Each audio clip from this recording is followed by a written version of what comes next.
We can start the session as we wait for others to join. And I would like to remind you that as a speaker, it's a must to turn on your camera so that we can be able to interact. So Kevin, you can turn on your camera. And my name is Chemboy Millicent. I am the Ordinary Voices Program Coordinator at Global Youth Forum. And I am delighted to see you here today as we are discussing the topic intergenerational collaboration towards hunger eradication in Africa through quality education. If I can just maybe introduce the topic, I will just say that for the next 1 hour, we will explore how education can be a tool for food security and how young and older generations can come together and collaborate to build a hunger-free Africa. And today we have our speakers already in, Kevin Andere, who will introduce himself, and Arakiza as well. And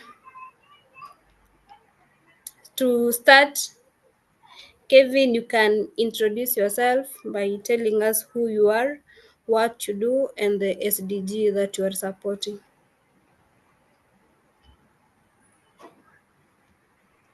Thank you so much, Millicent, for the opportunity. My name is Kevin. I'm a communications and marketing manager, marketing and campaign manager at Scholar Media Group Africa, based in Nairobi, Kenya, and we work there under different platforms as a media group actually. For the same and the youth empowerment opportunities there, and such kind of a program where we are bringing on board.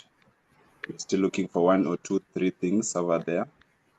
Also, I'm associated with Iruka Foundation as a brand associate. Also, I'm associated with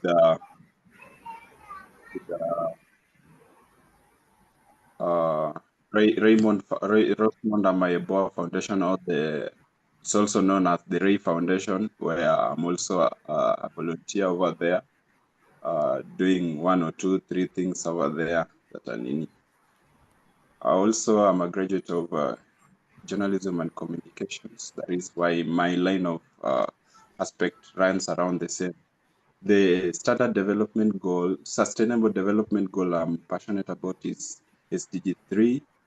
And I joined some other SDGs because they marry each other in one way or the other, like the SDG 4, that is the quality education, where I'm at with the Ray Foundation, and also SDG 5, that is all in all. Particularly, I'm also active in Club 17, that is under SDG 3, where we are currently waiting for the results to see who are the winners for the project that began last year. So I think there's just a story about myself on introduction. I didn't want to make it too much heavy on focusing on the development of the professionalism, but that is it. Thank you for that. Thank you so much, Kevin, for that introduction. Caleb, if you can also introduce yourself, tell us who you are, the SDG that you are supporting, and what you are doing.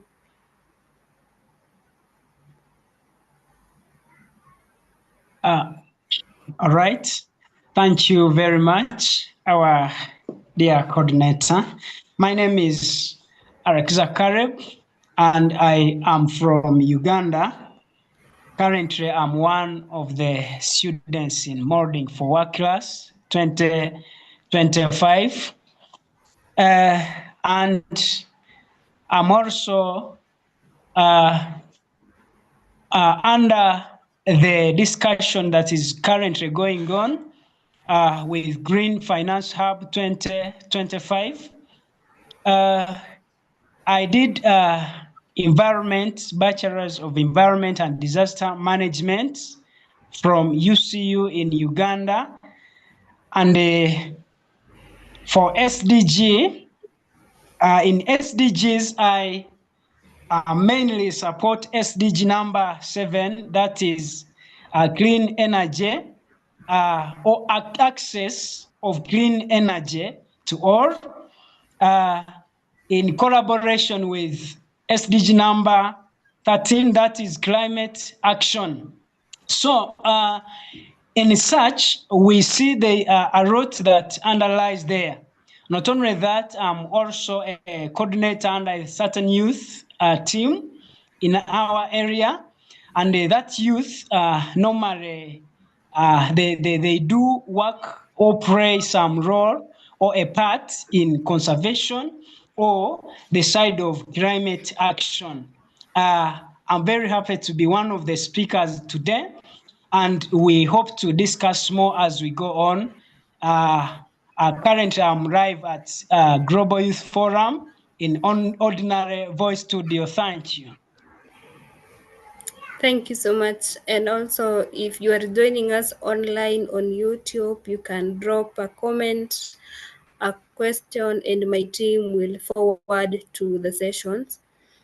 We will go to the second discussion question, which is, in your opinion, how can intergenerational collaboration practically help eradicate hunger in Africa through education? I will start with you, Kevin.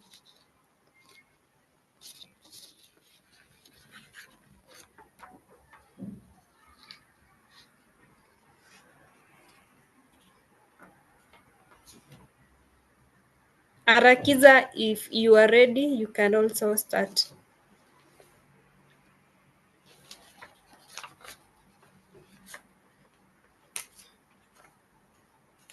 All right. Thank you very much. First of all, we need to know what we need to go brief from introduction. We see that there is need to break the cycle of hunger. So in intergenerational collaboration, once the cycle of hunger is broken, or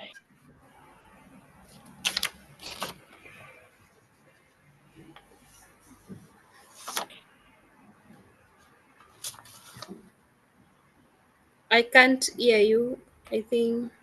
is worked on, we see that there, and so once there is breaking the cycle of hunger,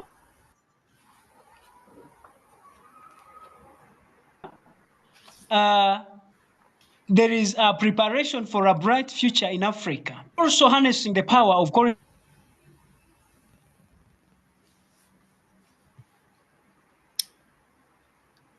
Caleb, I think you have some internet issues.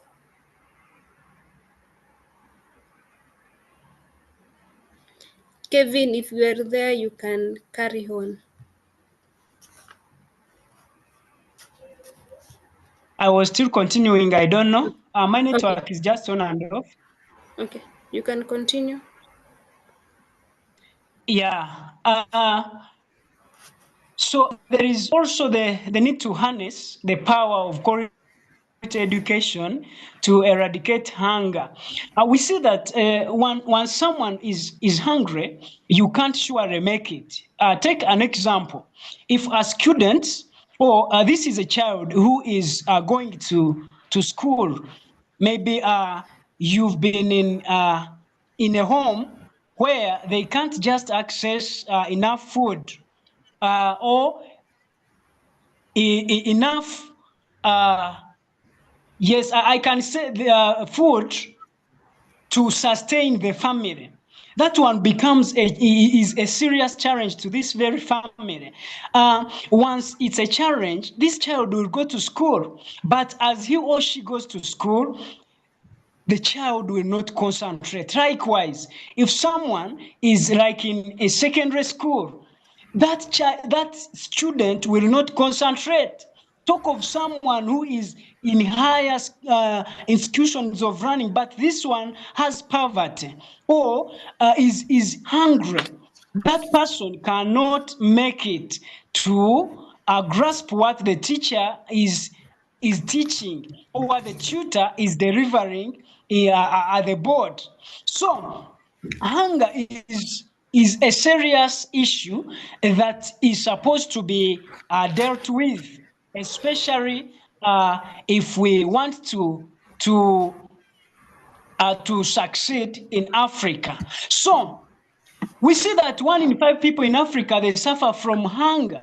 But hunger, it affects not only individuals, but all communities in economies. So quality education is key to break the cycle of hunger.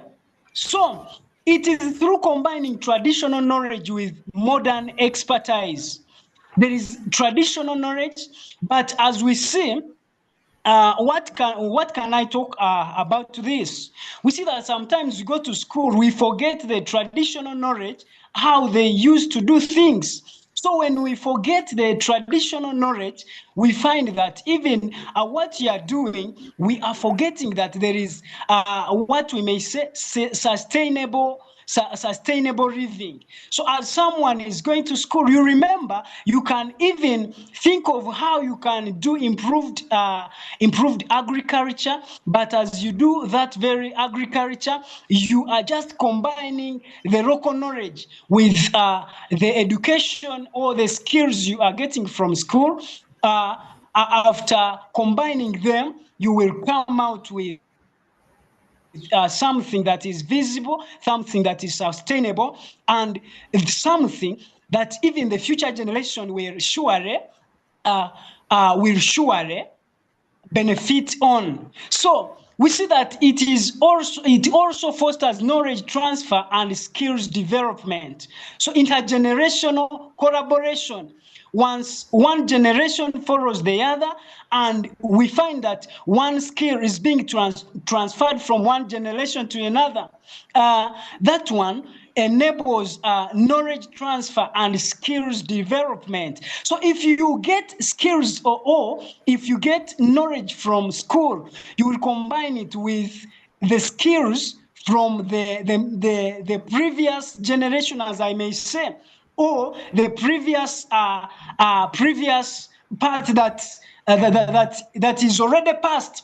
And after combining it, you will find that at the end of it, or you are finding out that the poverty is dealt with. And as you deal with such poverty, it will be in a sustainable way. Thank you.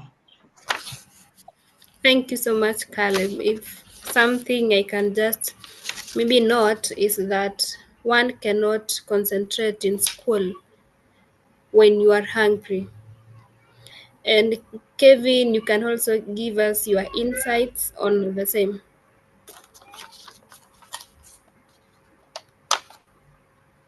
Okay, okay. Thank you once again. I think my audio wasn't working. I don't know if I tapped it the other time calling me, but it's okay. My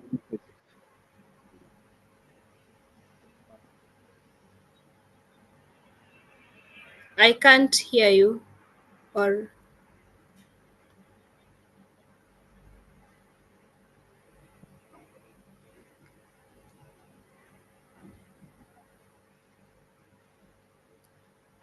I don't know, Caleb. Can you hear?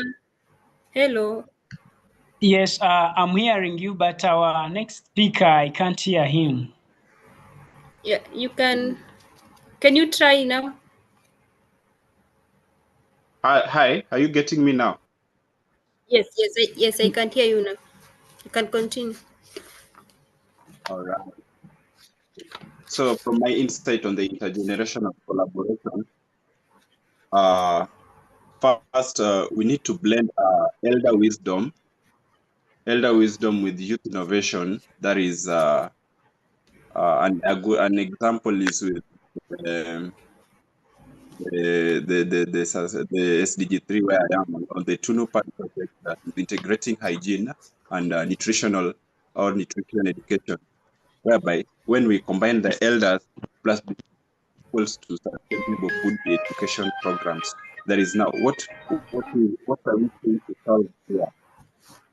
For example, we get the Tunupad is the food that we are feeding the subjects to for a sustainable food education, that is program. That is one of the program. When we create this from the scratch or from the bottom, we are aiming to fight for something that is something that will come to a board that help one or way or the other to feed the hunger that we are fighting on. Like if the tunu pad is to feed the hunger of the menstrual health hygiene, like it really doesn't have to be from my understanding or from my view or point of view, it really doesn't have to be that food, that exact food.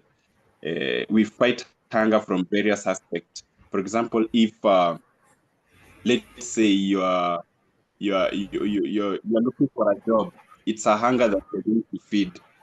So basically, if you are hungry for the same, you'd just go and look for work or maybe look for something to feed yourself from the same. So from that aspect, I think making hunger history or eradicating hunger through quality education, it comes on a broad way of understanding. But basically, what we are trying to do is to eradicate various forms of hunger in the system. So if this is basically coming with education. So if we learn one way or the two things that brings us together. We come with ideas we share with we share with the particular individuals from one way or the other, collaborating with the youths and the elderly, coming together to share this common cause to fight for this anger. I think it's quite essential. This is where you find that SDG 4 is quite aligned so well that you need to have some mind or some concept or ideas to come and bring this Tunupad project. I'll use the Tunupad project that is on SDG 3 as a purpose for the same, to fight for a certain to fight for an anger that we are looking towards it. So if you have this education, because education we see it's everything. Once you are learned or you have something on the broad spectrum of the same, you'll find yourself fighting some things of the way, not in a layman's language, but you'll at least have to find something that you did. So once we are educated, we are able to create a common cause for the same, and we get to collaborate in one way or the other, or one way or the other, because this is a tool that is going to bring on board an agreement between the two of us. Because I believe if you do, you can't tell me you will be in the same path with someone who doesn't know what he's doing. But if you know what you're doing, I think this is one or two of the ways we can come together and listen to each other and gauge on the way forward. And that's how this collaboration would engage further with the same, and combining efforts is one of the ways that will help us eradicate on the same. Thank you so much for that. Caroline, welcome. You can turn on your camera. You can as well contribute if you are ready.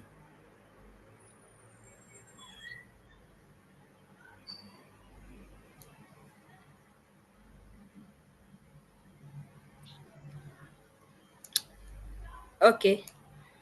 And for the next, I will start with Caleb. Quality education is often cited as key to ending hunger, yet many rural areas still lack access. What realistic steps can communities take to bridge this gap without waiting for government action? Uh, Thank you very much. It's very true. Education is accessed in a few areas,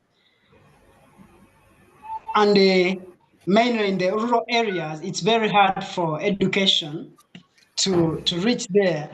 And when we talk of education, we need, we speak of quality education. So in such areas where it's very hard to be reached mainly by government or others, it requires such areas or people from such rural areas to put much effort so that they can support education. And so this one will be developed when the people talk of the elders or the leaders come to understand why education is there. And so once they come to understand why education, that one will drive them to push their children, to push people who are willing to be educated to go further for education or to go and seek areas where they can be educated. Likewise, there are other people whom we can say that they understand why education is there. They can still bring in their education areas. We can talk of development of starting of schools, talk of primary skilling centers. I'm very sure once such communities, such people, they will be able to develop such area through education and through introduction of such education structure or education system in such rural communities, such areas where it's very hard to reach or very hard for a government to address such issue of education. Thank you. Thank you so much, Caleb. Kevin, you can go on. Okay. Can you hear me now? All right. On my point of view on bridging on the rural education gaps, first we need to truly transform rural education, because rural education in the rurals on the remote, actually it is not really happening because of one or two reasons that it's not. So basically on that note, that's where we should begin with. That is now beginning. We must start at the grassroots in that as at far. We need to, doing that, we have to establish community-based learning hubs that can empower villagers with access to relevant and localized knowledge. Now, this doesn't have to be like classroom education, but we are fighting for that. They need to go to class, but we can leverage on the skills like the soap making, which other one again? Soap making, the liquid soap that is regularly made, or some kind of skills that we need to teach them on. That is an example of an entrepreneurial skills. This where education will come through, and this is also done through on a various aspects of leveraging tools like the storytelling, the local radio programs, and respected community champions. That is, we can use maybe like the chief, the village elder, CTC, or that. Those people can also act as an emblem or a source of creating an education awareness towards the same of the driving a course for that.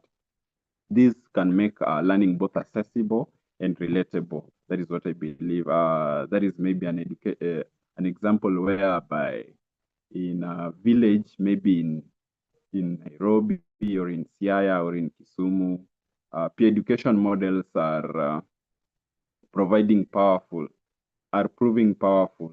because youth are trained to educate fellow youth. That is to demystify topics like menstrual health and sustainable farming, through culturally resonant narratives.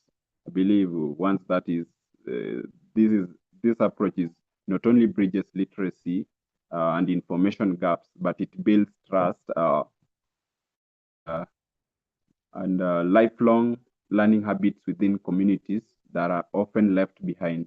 That is my take on bridging rural education gaps.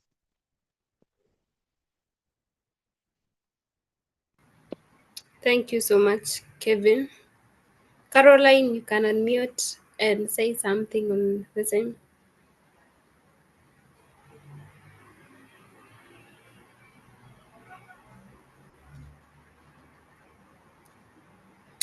Okay, we can continue.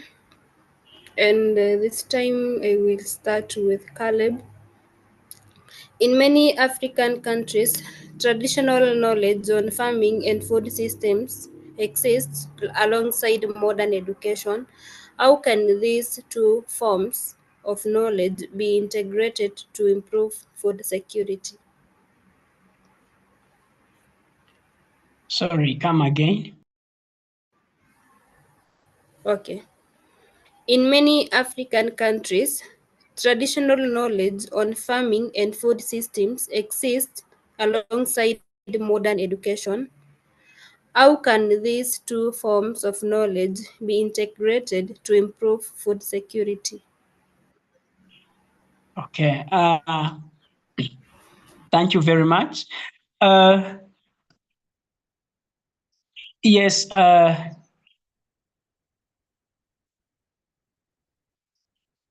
We see that in such areas where there is an integration between a modern and traditional farming system, where they exist, we see that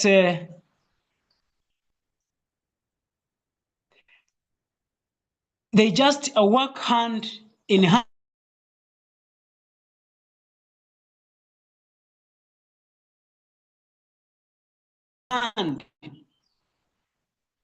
As such systems, they encourage community ownership. As, for example, as the community is being developed, for example, I mean, that's to say, in agricultural system, where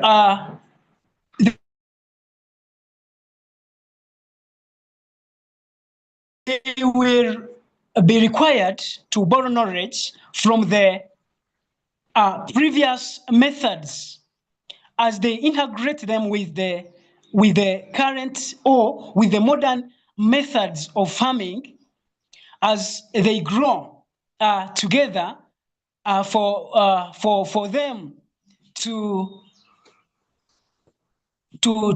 cause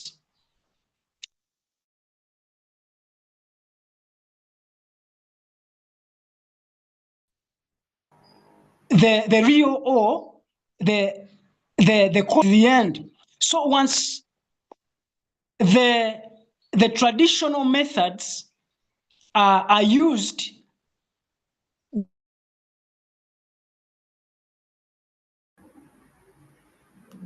I think you have some internet issues.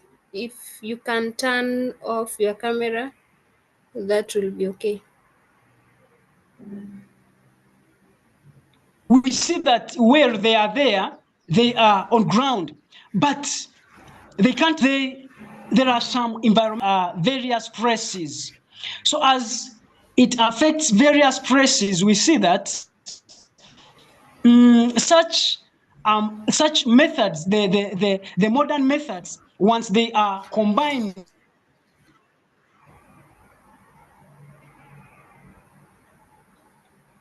Caleb, if you can hear me.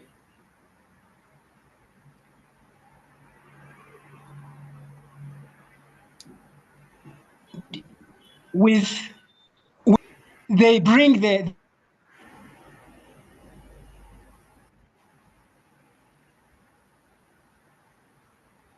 Kevin, you can contribute.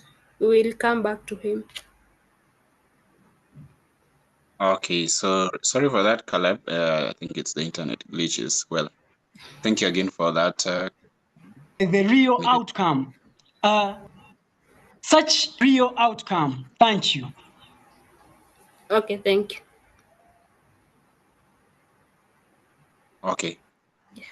Integrating traditional and modern knowledge.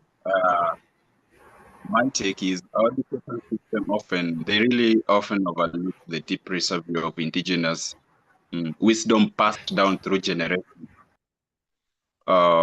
Yet, a real sustainability begins when we bridge traditional practices with modern science. By integrating agricultural knowledge, that is like seed saving, the crop rotation, and composting into the school curriculum or the curricula, we equip the learners with climate resilient skills rooted in their own heritage. Now, this is where the strategy is to engage elders as mentors, that is, in agricultural clubs, guiding students in documenting and practicing these techniques that go further by reviving indigenous food systems. This is where we teach them about local nutritious crops such as the sorghum, millet, amaranthus, and traditional vegetables like the mito, mirenda, and etc. These food are naturally adapted to local environments that promote both nutrition and diversity. Whilst this fusion of heritage and innovation not only fosters food security, but also strengthens cultural identity, intergenerational respect, and long-term community resilience. With that, I think when will create an integration of traditional and modern language, and this also basically onto the inviting the elders to mentor students through agricultural clubs, as I said, that is.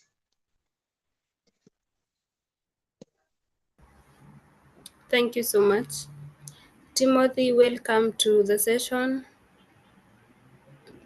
Caleb, your hand is up. Yeah, thank you very much, challenge. Uh, Thanks. Okay, welcome. Caleb, you can Sorry, go. my network just got off. I wanted to talk about just one thing here on about the intercropping. When we talk of intercropping, we see that in local communities, it is happening there where they just combine different crops in the field. That one becomes a specific plantation method that they use in the local areas, but where it is also used even in modernized agriculture. So through intercropping, we see that there is that ecological practice that controls the pests and diseases. What makes just a slight different is that in the modernized agriculture, they just use raw planting. However, it is the skill that they've just that has just crossed from one generation to another, from one field to another, from local to the modern field. And so through that, we find that they surely collaborate, they coordinate, they work together for them, for such area to be a success. Thank you. Thank you so much. We can go to the next discussion question, and I will bring on Timothy. You will contribute in this topic. If you are the Minister of Education in your country, what policies would you prioritize to ensure education systems are directly contributing to hunger eradication? Timothy, I will start with you. All right, thank you very much. If I am opportune to be the Minister of Education in my current country in Nigeria, a lot of things now in across the world, you agree with me that technology has taken over, and with the advent of artificial intelligence, which is AI, education currently is migrating, is actually going down the drain. Why? Because most of the youth are not really centered with their natural and organic intelligence in terms of their creativity. They rely more on the artificial intelligence to really get a lot of things. So, how do we manage and align this to ensure that we have a pool of what we call the poverty eradication through education? So, what I would do is to ensure that youth in my current country are educated on the platform where they will have knowledge in terms of skill acquisition through empowerment. Because when we after school, it's not everybody that will have to get the white collar job. Yeah, but then if you have to get other parts of your knowledge skill training through those things that you can provide value for any service. So that will help an individual to really scale up to have value through service that they will render.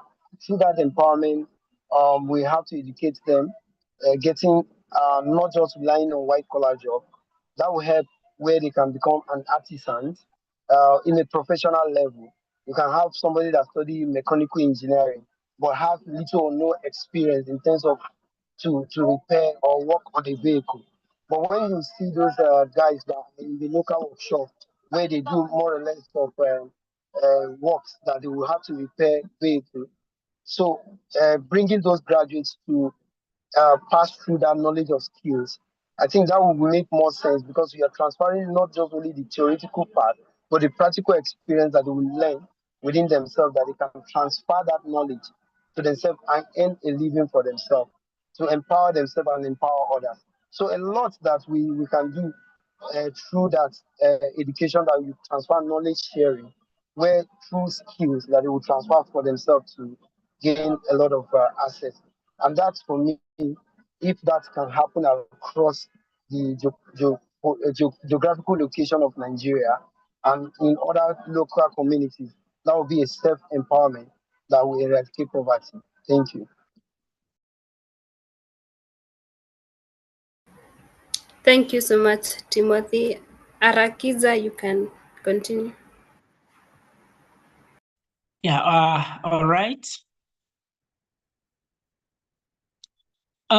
In such area for the policy, if I was like a head leader in such area, the policy that I could design, it could be all about quality education.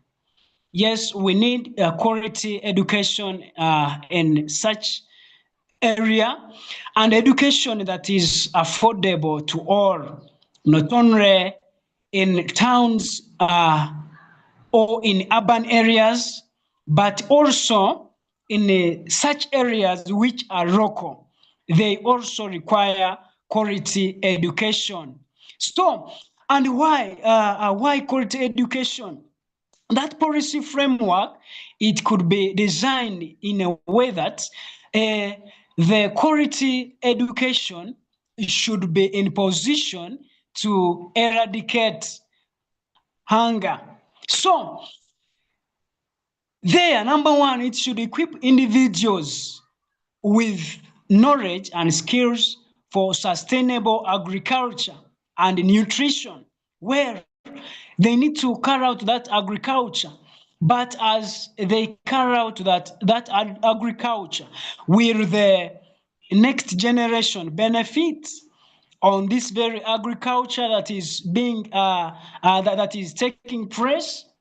Talk of the agriculture that someone can can begin now. It's not an agriculture that is that is all about consumption. I can say commercial agriculture. It is the agriculture that will have I can say that will bring in money, which will work as a security that will protect the family, not only the current family, but even the generation that is to come. So such knowledge and skills for sustainable agriculture should be accessible to all. Number two, on that very policy, it should foster critical thinking. The quality education should foster critical thinking and problem solving. Yes, take an example.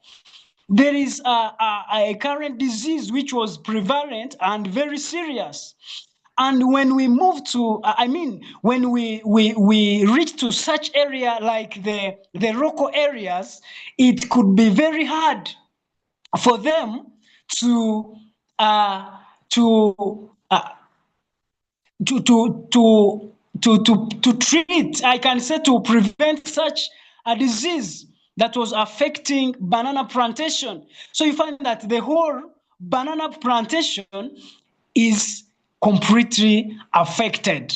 So if the community members were well equipped with the way they can deal with such disease, they can just work out, they can put effort together and make sure that such disease is dealt with. What of critical thinking? The critical thinking and problem solving. Once the problem has come in, they should have that knowledge, that skill of switching on to another point or another area of production in agriculture. So such skill, such policy should support them not only in critical thinking, but should even give them capacity to be able, especially to overcome in such area. So Roman 3 in such area of policy of quality education, they can enhance economic opportunity and income generation. So as we talk of quality education, will this education enhance economic opportunities? Will the local community benefit in terms of finance, in terms of jobs, in terms of various ways of how they can benefit economic-wise? And income generation, well, such homes, they need income. Talk of the extended families, they need income. And the extended families, they are more prevalent. When I talk of extended family, I'm meaning families that has also many children. They are prevalent in local communities, in local areas. So do they have income generation activities through such agricultural sustainable activities that they are working on? So through such, they'll be able to have once the policies were implemented, they'll be able to overcome hunger, and through such collaboration of intergenerational collaboration. Thank you. Thank you so much. Kevin? Okay, thank you so much, Kiza. Well, if if I were the Minister of Education in Kenya, my vision would be transform learning from a purely academic exercise into a powerful tool for national well-being, food security, and dignity for every child, especially in the underserved communities. Now, here is what I would champion for. First, I would make a school food garden as a learning laboratories, not that we just meet it in the agricultural class, even in as much as I didn't take agriculture, but I think this is where agriculture comes in, and we find that agriculture is quite dependable as in the whole human history. Like we have to depend on agriculture. But then education comes in, because you won't know how to plant a maize if you are not taught how to do like the measurements within the farm, like you need to do this, give a measurement on this, weeding and all that, etc. Now, here comes my point again. In every public school would have a functional food garden integrated into a learning timetable, like not just for agriculture classes, but also science, business, and environmental studies. This is why we teach the learners, on how to make a home garden, how to make their own plantation of the mbogas and the kienyeji's to eat them in school. And also this basically, Arakiza has mentioned, and Timothy also, like these schools in the arid and the semi-arid areas or lands would receive support for climate smart farming techniques like drip irrigation and vertical farming, that is. So this is where we'll also equip them that we leave on the terminology that we leave no one behind. Despite the aridity and the semi-aridity of your areas, the smart agriculture has to come in. And now these smart farming techniques, you also need to learn in from them. And this is where we champion for the quality education that is on the SDG 4. On to another one, we locally sourced and nutritionally balanced school meals. I'd reform national schools meals program to require schools to procure food from local farmers and women's group, boosting rural economies. I would, as a Minister of Education, I'd consider that as a growth from the grassroots levels. We have to promote these people on the grassroots levels with their small business skills and to make them earn a living from the same. Then menus would be diversified to include indigenous food, nutrient-dense crops like cassavas. I know most of us don't like cassavas, but then we'll come with a way of making them sweet. Like we might fry them, but at least the indigenous nutrient-dense food, we fry them. The yams, if you fry them by day, they're always sweet. So I'd champion for that. We take the indigenous food crops and make them sweet in the better way we can do. Like, and also the traditional mbogas, the vegetables like the kunde, managu, saga, mrenda. And I know it would be my first time to bring mrenda in high school. Kunde na mrenda. Also, on another point, I'll champion or ensure the menstrual health and dignity for all learners. This is where I'd make a comprehensive menstrual health education and access to free sanitary products and non-negotiable in all public schools, especially in marginalized counties, that is. Then this also will ensure on the we have to be we'll emphasize on the bodily wellness and the stomach betterness. So we consider both of the same. Then also policies would also support boys' education on menstrual health to break stigma and promote inclusion. That is gender equality. That is SDG 5. Then also on my next key point also on the curriculum reform, that is on the food systems and wellness education. That is what I talk bodily wellness and wellness and education. Basically, I'd embed sustainable food system, nutrition and wellness into the competency-based curriculum, that is CBC, linking food, health, environment, and climate and economy. This is where students would learn about food sovereignty, indigenous knowledge, food ethics, and entrepreneurship from an early age. We teach them from the grassroots level of this aspect of the collaboration on ending anger. Then there's also, above all, since it's on intergenerational education or aspect part of it as the topic, we won't forget the elders as educators, culture as a classroom. So this is where we'd introduce a program where local elders or mentor students, especially in agricultural clubs, because as I said, agriculture is the backbone of everything here. Language preservation, herbal medicine, and oral storytellings. I believe this will bridge the intergenerational or generational gap while preserving Kenya's rich cultural, ecological heritage. And to my last key point, that community-based and media-enhanced learning.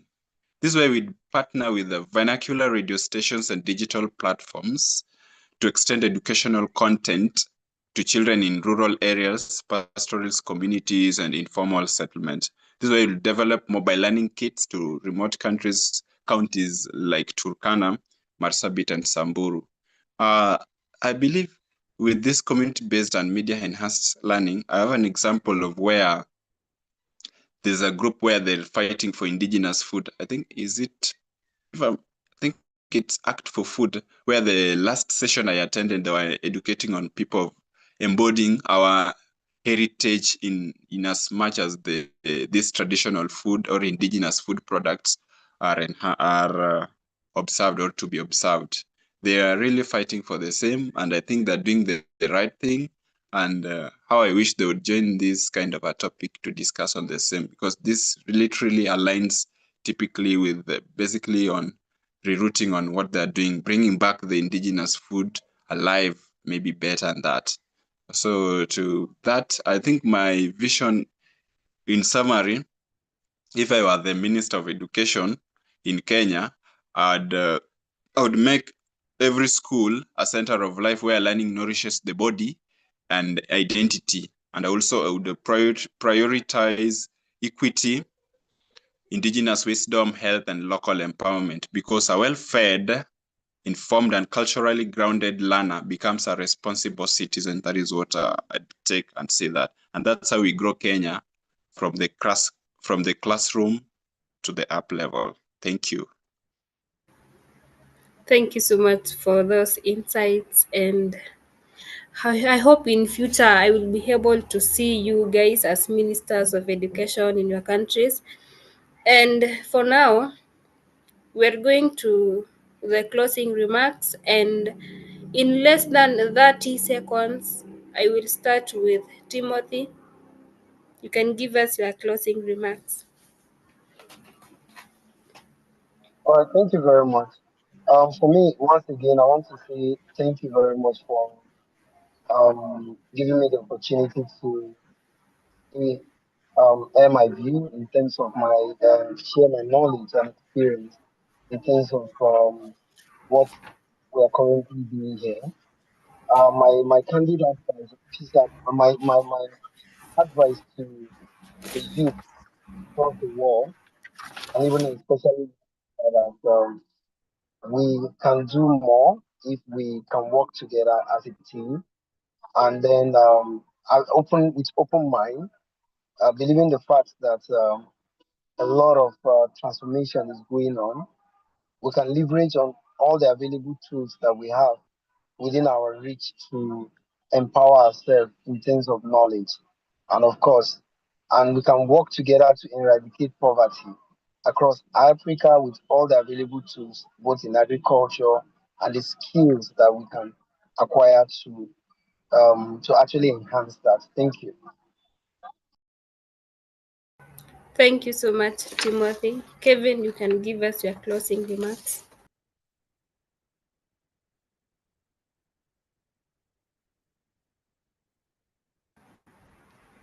I can't hear you.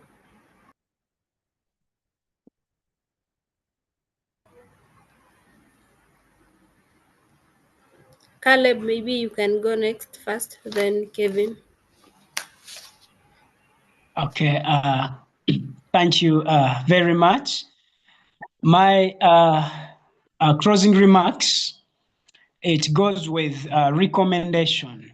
My recommendation could be there should be an investing in quality education and intergenerational collaboration initiatives.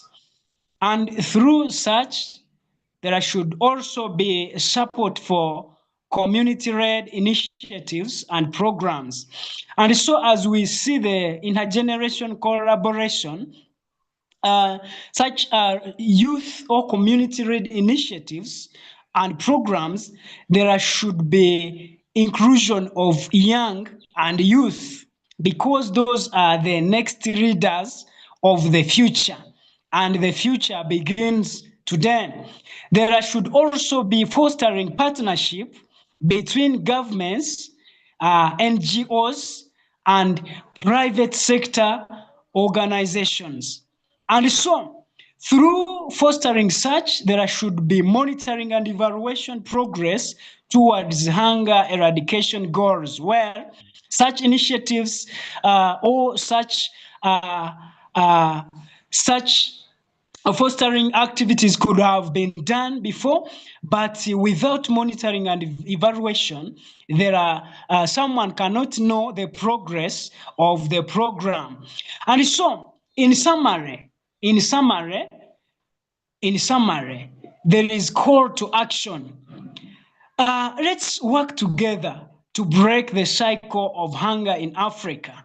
Recently, we saw why like around 17% of SDGs are on progress. Means hunger is still serious across the globe. So once there is call for action, as there is working together, this should be through intergenerational collaboration and quality education. Once that one is worked on, then the cycle of hunger will be broken. Thank you.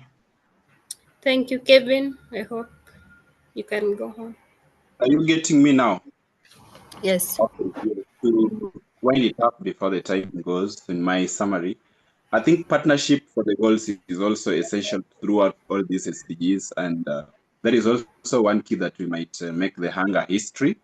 And also, I think let's plant seeds for a future generation to store them enough for informational future that we may make this hunger history again. So planting this is going to help us and show them with this, the world is evolving and every day a new technique is evolving. So, and also we focus on foster the cross-generational relationship to turn this challenge and bring it something better through the quality education. Also, education is key, and my parting shot, let's make hunger history. Thank you. Thank you so much. And thank you all for participating in today's session. And for the last 30 seconds, I know my team will be taking a picture. Maybe you can smile as my team will